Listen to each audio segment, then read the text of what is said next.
আসসালামু আলাইকুম। Recipe by beauty চ্যানেলে আপনাদেরকে স্বাগত জানাই। আজকে আপনাদের সঙ্গে শেয়ার করব শাকের একটা রেসিপি। এই রেসিপিটা কিন্তু খেতে খুবই ভালো লাগে। তো যারা শাক খেতে পছন্দ করেন অবশ্যই আপনারা স্কিপ না করে পুরো রেসিপিটা দেখে নেবেন। আশা করছি আপনাদেরকে এই শাকের রেসিপিটা অনেক বেশি ভালো লাগবে। আমার চ্যানেলে নতুন হলে চ্যানেলটা সাবস্ক্রাইব করার অনুরোধ রইল। বেল বাটন অন করে রাখবেন পরবর্তী ভিডিও নোটিফিকেশান পাওয়ার জন্য। তো চলুন রেসিপিটা শুরু করি। এখানে দেখুন আমি শাক নিয়েছি। তো এখানে নিয়েছি ছোলার শাক, আর নিয়েছি আমি পালং শাক, আর নিয়েছি বোথে শাক। তো আমি এখানে 3 রকমের শাক দিয়ে রান্না করব। এই শাক রান্নাটা কিন্তু খেতে খুবই ভালো লাগে। তো এখানে আমি 500 গ্রাম শাক নিয়েছি, 3টে মিলে।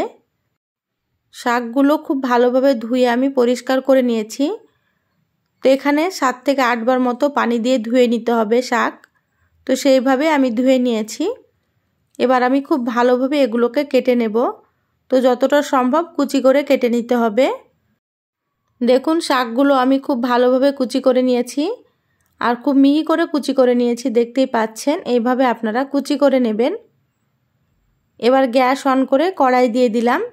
এবার এখানে দিয়ে দিচ্ছি কেটে রাখা শাক। তো আমি যেভাবে রান্না করব এই রান্নাটা কিন্তু খেতে খুবই ভালো লাগে, অবশ্যই আপনারা স্কিপ করবেন না। এবার এখানে দিয়ে দিলাম 1 চামচ লবণ। তো এখানে আমার শাকের পরিমাণ একটু বেশি আছে, সেজন্য আমি 1 চামচ দিয়ে দিলাম। এখানে আপনারা লবণের পরিমাণ বুঝে দেবেন, কারণ শাক অনেকটাই কমে যায়। তো সেইভাবে করে কিন্তু আপনারা লবণটা দিয়ে দেবেন। এখানে আমি দিয়ে দিলাম 10-12টা মতো চেরা কাঁচা লঙ্কা। তো শাকে এমনিতেও কিন্তু ঝাল বেশি লাগে, তাহলেই কিন্তু খেতে ভালো লাগে।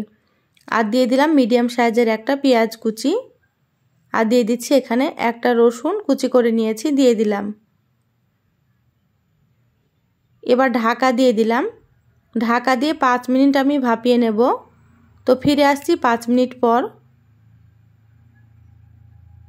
দেখুন 5 মিনিট পর আমি ফিরে আসলাম। এবার আমি নাড়াচাড়া করে নেব। তো প্রথমে নাড়াচাড়া করলাম না, এভাবে করে একটু ভাপিয়ে নিলে নাড়াচাড়া করা খুবই ভালো হবে। তো সেই জন্য আমি একটু ভাপিয়ে নিয়েছি। দেখুন শাক অনেকটাই কিন্তু কমে গিয়েছে, আপনারা দেখে হয়তো বুঝতে পারছেন। তো আবারও ঢাকা দিয়ে দিচ্ছি 5 মিনিটের জন্য। শাকগুলো ঢাকা দিয়ে খুব ভালোভাবে সেদ্ধ করে নিতে হবে। তো শাক থেকে যে পানি বের হবে সেই পানি দিয়ে কিন্তু শাক সেদ্ধ হয়ে যাবে। দেখুন ঢাকা খুলে নিলাম। তো এইভাবে করে আপনারা শাক সেদ্ধ করে নেবেন। দেখুন শাকে কিন্তু এখনো পানি আছে, তো পানিটা শুকিয়ে নেব। তো গ্যাসের আঁচ হাই হিটে রেখে পানিটা আমি শুকিয়ে নিলাম। এবার আমি শাকগুলোকে তুলে নেব। খুব সুন্দর মতো সেদ্ধ হয়ে গিয়েছে।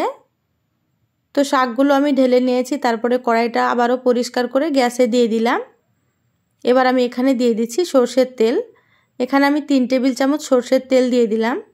তো শাক রান্না কিন্তু সরষের তেলে বেশি ভালো লাগে, আপনারা সরষের তেলেই রান্না করবেন। তেল খুব ভালোভাবে গরম করে নিচ্ছি। আর শাকে একটু তেলের পরিমাণ বেশি দিলেই ভালো লাগে খেতে। 1 চামচ দিয়ে দিলাম গোটা জিরে। এবার আমি জিরেটা ভেজে নিচ্ছি। এখানে দিয়ে দিলাম একটা রসুন কুচি, আর দিয়ে দিচ্ছি একটা ছোট সাইজের পেঁয়াজ কুচি। এবার সবগুলো একটু ভেজে নেব, একটু লাল করে ভেজে নিতে হবে। এখানে আমি দিয়ে দিলাম 2টো শুকনো লঙ্কা কুচি করে দিয়ে দিলাম। এবার নাড়াচাড়া করে ভেজে নিচ্ছি। তো যারা ভিডিওটি দেখছেন একটা লাইক দিয়ে ভিডিওটি কন্টিনিউ করবেন। আপনাদের একটা লাইক পরবর্তী ভিডিও বানাতে আমাকে অনেক উৎসাহ জাগায়। দেখুন ভাজা হয়ে গিয়েছে, আমি এখানে সেদ্ধ করা শাক দিয়ে দিলাম। এবার আমি নাড়াচাড়া করে ভেজে নেব। গ্যাসের আঁচটা হাই হিটে রেখে কিন্তু শাকটা ভেজে নিতে হবে। যারা আমার চ্যানেলে নতুন এসেছেন রেসিপিটা ভালো লাগলে প্লিজ চ্যানেলটা সাবস্ক্রাইব করে আমার চ্যানেলের সাথেই থাকবেন।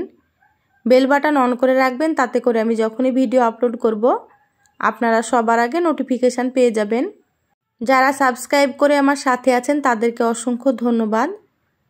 তো এখানে আমি 1 মুঠ পরিমাণে ধনিয়া পাতা কুচি দিয়ে দিলাম।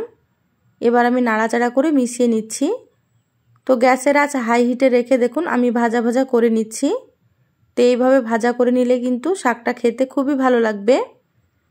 আর যেহেতু এখানে 3 রকমের শাক আছে, খেতে তো খুবই সুন্দর হয়েছিল। যেহেতু ভয়েসটা আমি পরে দিচ্ছি, তো এখানে আমি লবণটা চেক করে দেখলাম একটু লবণ লাগবে, তো এখানে আমি দিয়ে দিলাম।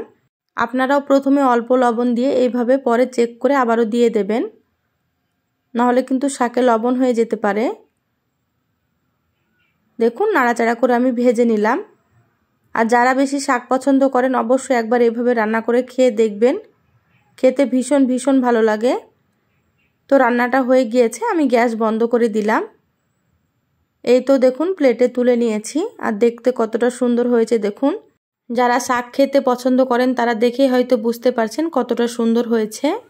আপনারা কেউ কেউ হয়তো বলতে পারেন এখানে শাকের আবার রেসিপি, তো আপনারা হয়তো অনেকেই রান্না করতে জানেন। তো আমি যেভাবে শাক রান্না করি সেটাই আপনাদের সঙ্গে শেয়ার করলাম। তো অবশ্যই একবার এইভাবে রান্না করে খেয়ে দেখবেন, খুবই ভালো লাগে। তো রেসিপিটা কেমন লাগলো অবশ্যই আমার চ্যানেলের কমেন্ট বক্সে কমেন্ট করে জানাবেন। ভালো লাগলে একটা লাইক দিয়ে শেয়ার করে দিবেন। সবাই ভালো থাকবেন। আল্লাহ হাফেজ।